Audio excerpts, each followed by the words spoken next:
Hello everyone, it's been a while again. Lately I've been busy looking for jobs and stuff, so there might be a career opportunity around the corner. But in the meantime, this thing here came to my attention. It's been a while since I did a Salon article. I'm not actually sure if I even did one. But figured it's about time I did one, and boy, uh, have I got a nice article for you here. I mean, it's about. I mean, as far as kidding memes go, this seems like the most futile attempt they ever made. I mean, Moonman has been around for so long. And I don't think Salon is going to make any difference in that regard. I don't think he actually also um, is a meme of quite the same caliber as memes like that boy or like that kind of stuff. I mean, Moonman is pretty hardcore. In fact, in terms of memes, I wouldn't even say he's all that funny uh, on his own. I mean, it's more like the theme he's going for and the rap music and all that stuff. That's more interesting, and I don't think the goal is necessarily so much to be a meme or to be funny in that regard. It's a different kind of approach uh, to memeing in general. So let's see what they have to say. Meet Moonman, the alt-right's racist trap sensation, borrowed from 1980s McDonald's ads. Once he was a harmless, if idiotic Mickey D's pitchman, but now he's Moonman, the alt-right's hip-hop hero. Alright, alright. From Elvis to the Beatles to NWA and Miley Cyrus, popular music acts have been accused of degrading women, promoting racism, and spreading degeneracy. Generally speaking, the music industry and cultural elites have shrugged off the critiques as nothing more than uptight whining from fusty feminists and blue-nosed Christians. Alright. As time has gone by, even the general public has become seemingly unshockable. Being outrageous has become so passé that even Lady Gaga seemingly hung up the meat dress for good. To be fair, I don't know. I never thought Lady Gaga was shocking. She's always been a mainstream artist, and part of the mainstream show obviously is show business. I guess is to well, I wouldn't say shock people. I would say it's more like expose yourself in such a way that people will want to see it and make it. But at the same time, it has to be approachable. It has to be.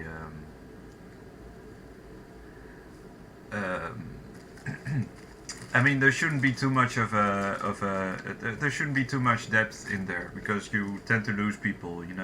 People have short attention spans, or at least the people that listen to mainstream music, for example, and all they expect actually is to have fun. So if you are able to shock them while enabling them to, or while still allowing them to have fun in that regard, that's all fine. So Lady Gaga had kind of a interesting combination in that regard, in the sense that she made very pompous and infectious music, while at the same, which enabled her at the same time to take more of a kind of Marilyn Manson turn. But yeah, then again, Marilyn Manson himself was already pretty popular, and there are all manner of other bands that are still mainstream, but that take a different turn in that regard, or that try to, I don't know, be more um, depressive or whatever in that regard. So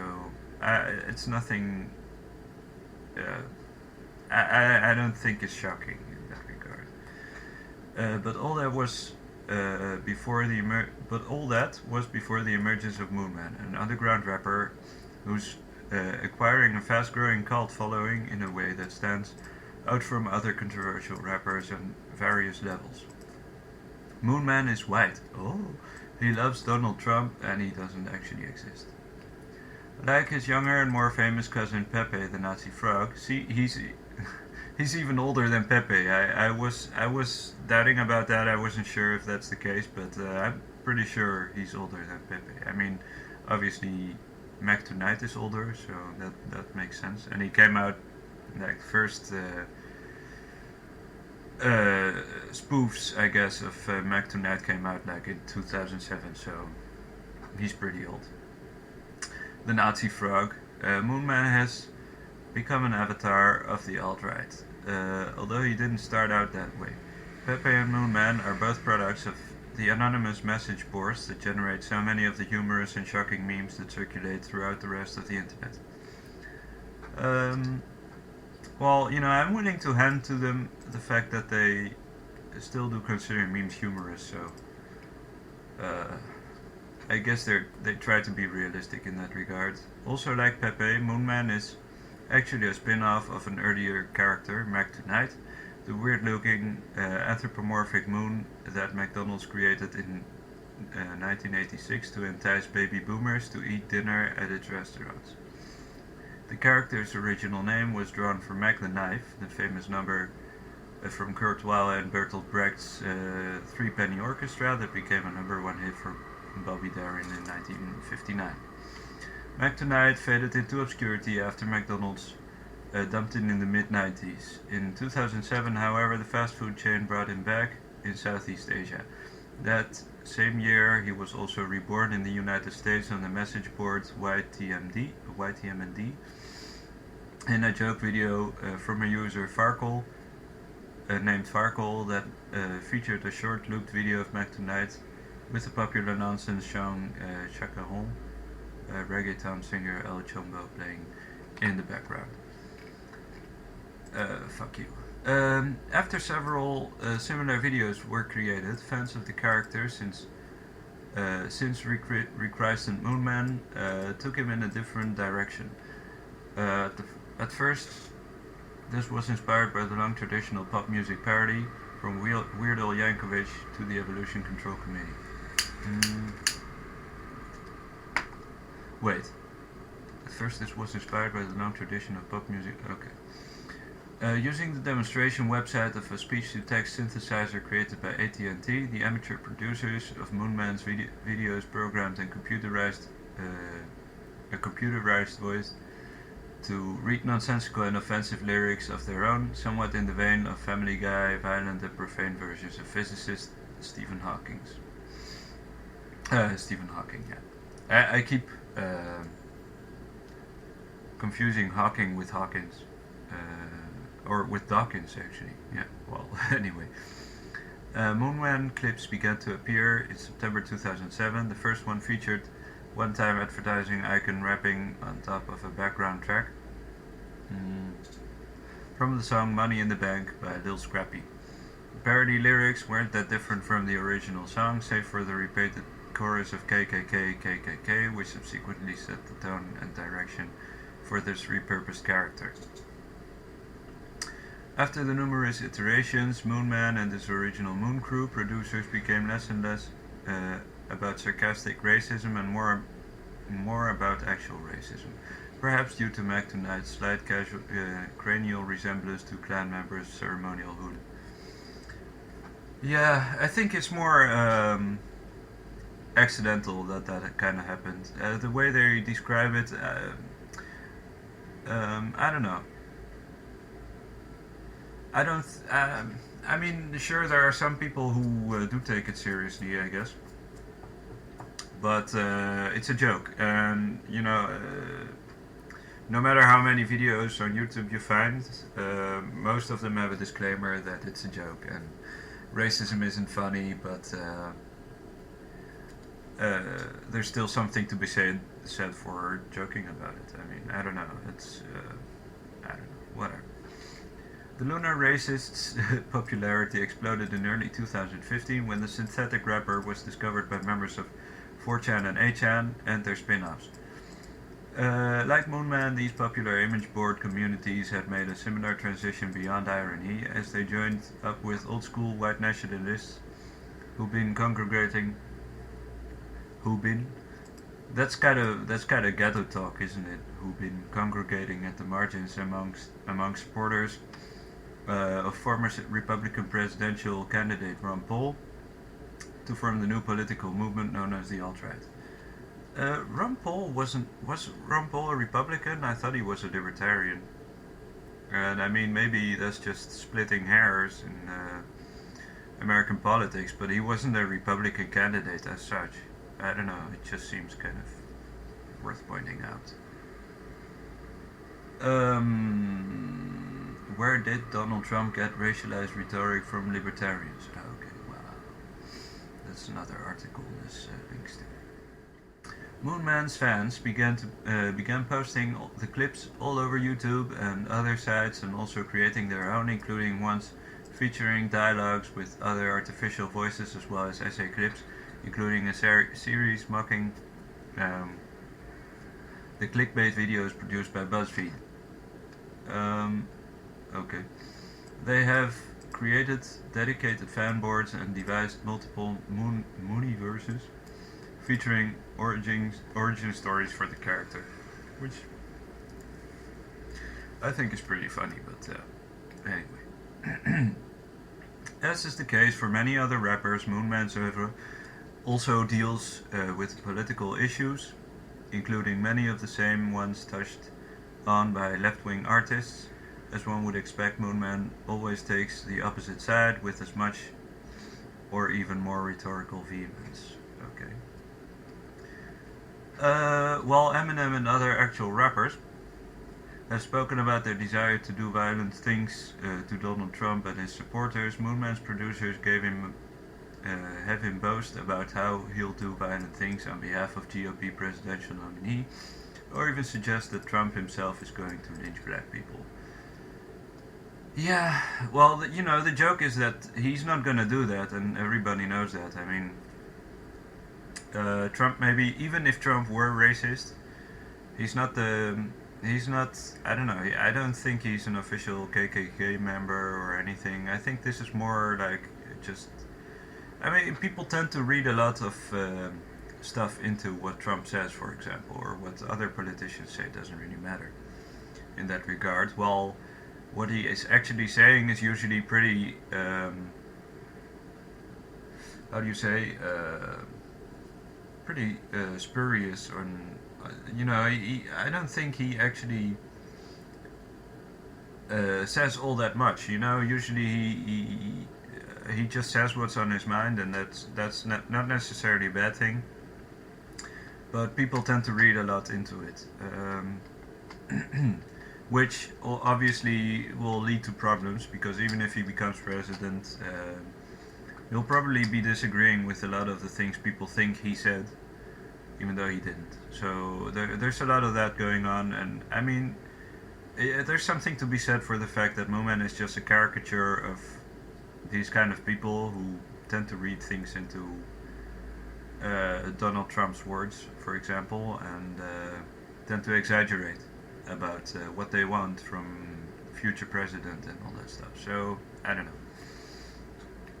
Continuing the flipping of the script, many clips feature the robotic deadpan voice praising police for shooting African American men and criticizing them for not doing it more often.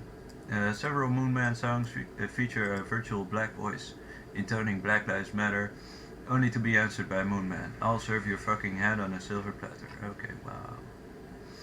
Moonman also frequently boasts of his love of killing black and Jewish people. One track that has proven especially popular mocks and celebrates the recent mass shooting at an Orlando gay club over a sample of Kool and the Gang's Summer Madness. I haven't heard that one yet. I've listened to a few of his, or several of his songs actually, but I'm aware of the fact that they keep cranking out new ones, but I'm not very good at keeping up with them because there's so many channels that post Moonman songs, and it's kind of hard to pinpoint them all. But anyway, I might look I might look at it later. I don't think I'm gonna play the song though on this video. Hundreds of the racist songs have been produced, with more coming every month, even as sharing sites like YouTube continually remove them for terms of use violations.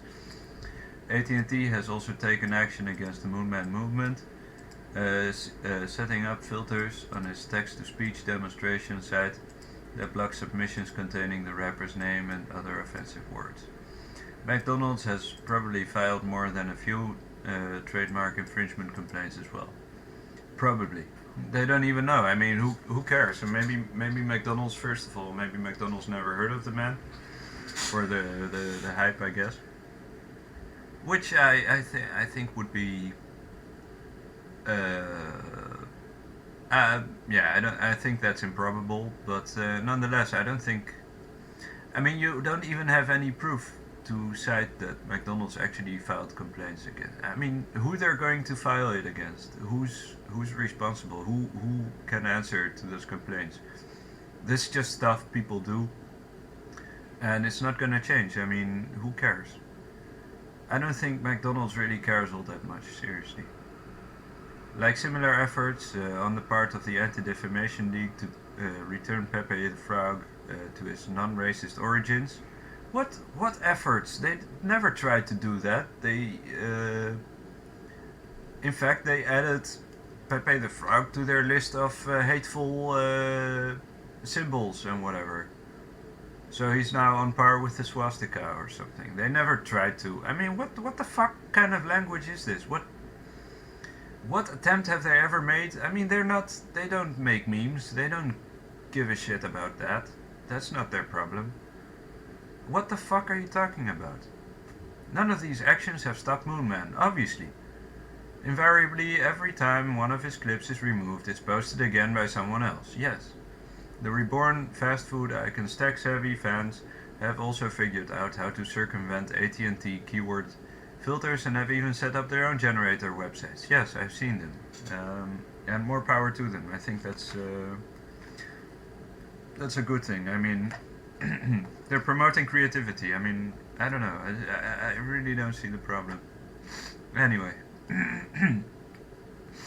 This unusual determination among Moonman's producers and admirers appears to stem from the belief that the robotic racist is giving voice to frustration of young white men who believe they have been betrayed by society, and especially by Republican elites, whom they see as deceitful, incompetent, and venal. I find that very interesting how they do recognize or admit that the alt-right actually dislikes the Republican elites. So, I mean, I don't know, there's something to be said for that, isn't there? I mean, I don't know. It seems suspicious to just shrug it off as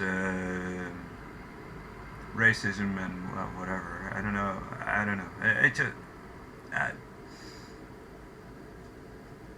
Because they're right. I mean, the Republican elite is just as bad as the Democrat elite, obviously. I mean, the elite is the elite. There is actually not even a difference between them. So, what are we even talking about? Earlier this year, the neo-Nazi website Infostormer defended the robotic racist, suggesting he is no different from more mainstream rappers. Despite the criticism, Moonman insists that his lyrics are no worse than what you hear from Jew-financed nigger rappers.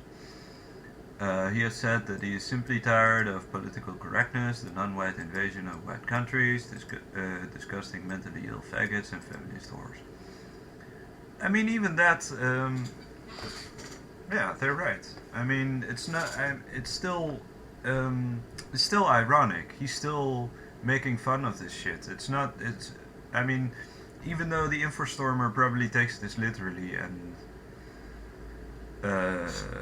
agrees with what he says in general, it's still a joke.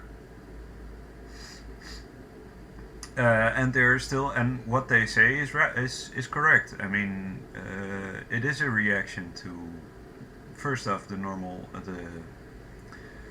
the actual rap culture and all that stuff, ghetto culture maybe rather, as well as to SJWs and all that stuff. So I don't know.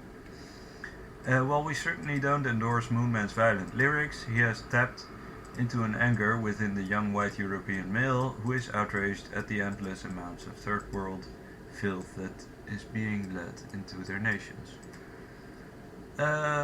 Again, that's InfoStormer we're talking about, but notice how they say that they still don't endorse violence. I mean, violent lyrics are one thing, but it's a, I don't know, maybe it's a phenomenon of our age, It used to be like in the Middle Ages and stuff, people used to sing about heroics and stuff. Though sure, there's some violence in there too. Maybe some sex and violence even. But it's nowhere near as raunchy as modern day rap music, for example. So if they're allowed to do it and getting big bucks for it to boot, why can't Moonman and his fans do it for free even? And they're not even doing anything, they're just speaking their minds. I don't know. Alright, we got some awkward commercials here, but don't let that sway you. The Moonman phenomenon is also likely spreading because its white nationalist message is wrapped inside visual and audio packaging that is inherently absurd and idiotic. Catnip to younger adults raised in pop culture environments where profane sarcasm has become lingua franca. I mean, again, likely spreading because it's white. Yeah, okay, maybe, but it's still it's a catchy deal. I don't know. It just works. It's kind of funny. Just the kind of deadpan voice with recognizable rap songs, because usually they just take like existing songs and just put his lyrics on top, sampling them and putting his lyrics on top. So yeah, that's pretty catchy. People like that kind of stuff. It's easy to make. So yeah. The song's adoption and inversion of imagery and lyrical methods used by leftist rappers admired by music industry elites almost certainly adds to its appeal for the young right-wingers who are reinventing Dadaism. An inversion of imagery and lyrical methods. An iconic photo of the legendary 80s rap act NWA, for instance, has been altered to depict Moonman accompanied by three hooded Klansmen. There was another one, by the way, with like his other posse, because they've made other characters as well, like Starman, and I don't remember them exactly, but they look pretty badass. And there was a nice song like Intergalactic or something, where they all sang together, pretty nice. So they don't even use the KKK members all that much. They mostly use other characters they make up to accompany him in his escapades. So I don't know. The fact that anyone can produce or archive Moonman clips also makes it almost impossible to suppress Mac Tonight's unauthorized alter ego and discern the motives of his legions and of anonymous creators. Some undoubtedly embrace the message of all-purpose hate in Moonman's lyrics, still others are most likely in it for the lols. At least they're admitting that again. I got to hand it to them, they're trying to be objective about it, but I still don't get why they even need to make an article about this. It's just an internet phenomenon, things come and go. And the internet is a raunchy place where this kind of stuff is the norm. So I don't know, if you don't like it, you don't need to watch it. I don't know.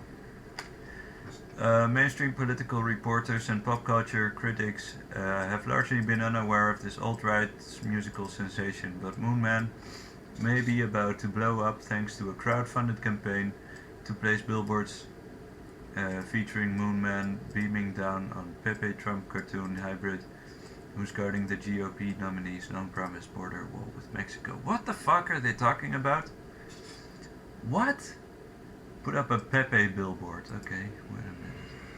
So is that Pepe for songs, for music and stuff? I'm not exactly.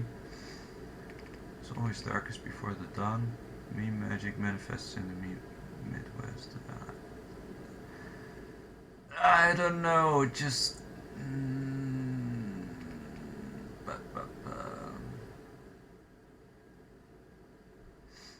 Oh, they're going to put it on a billboard. Okay, I get it. I was thinking like billboards, like the list of hits or something. Maybe if they made an official album of Moonman and started selling that would be a problem. Then, but that's not even the point of what they're talking about. They're just gonna make a billboard. Okay, big deal. I mean, they're just okay.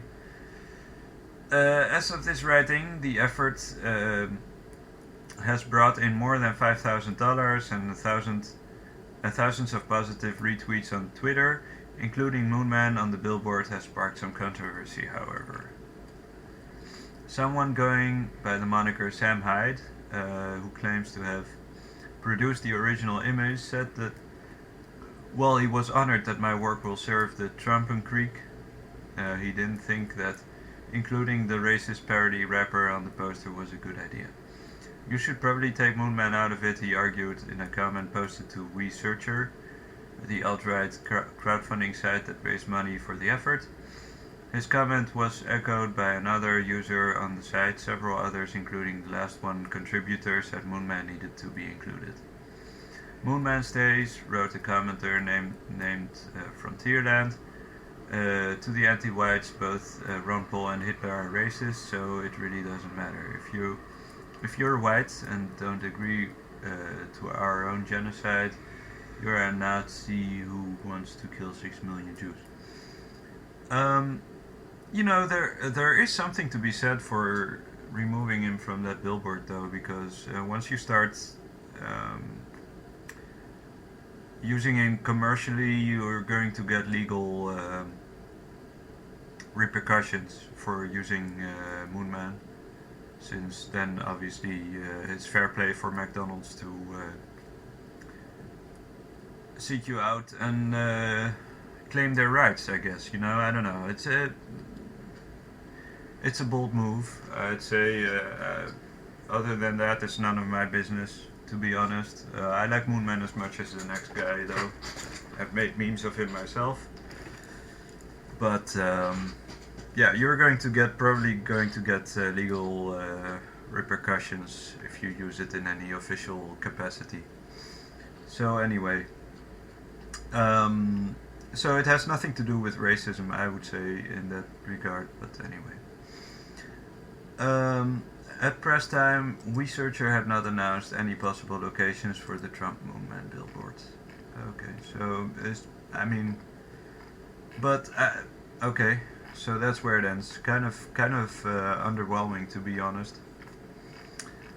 I don't know, what can I say? Matthew Sheffield. For Salon standards, this has been a pretty objective report on a meme that's still going strong, and I don't even think it's going to affect the meme in itself all that much.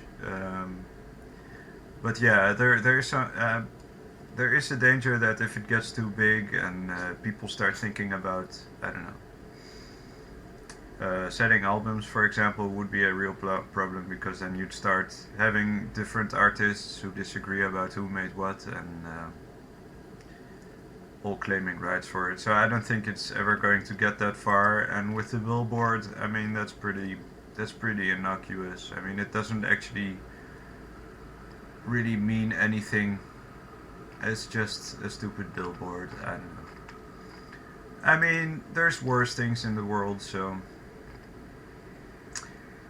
people just, I don't know, people just want to have fun with this, and I like the character as such. That's mostly my what appealed to me actually with regards to Moon Man. He even though he kind of looks goofy, at the same time he looks pretty cool, and the fact that there's so little imagery of him around to be found, mostly like screenshots from his old advertisements, which are pretty low resolution and stuff. That kind of makes it even more dank and campy.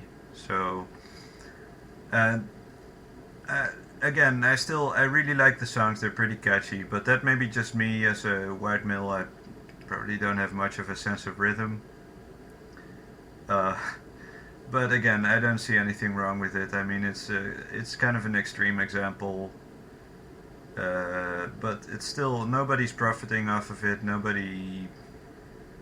Uh, I don't think many people actually take it seriously. So it just seems kind of redundant to get all bothered about it. But yeah, the article is pretty down to earth, so I gotta hand it to them. So hope you enjoyed, and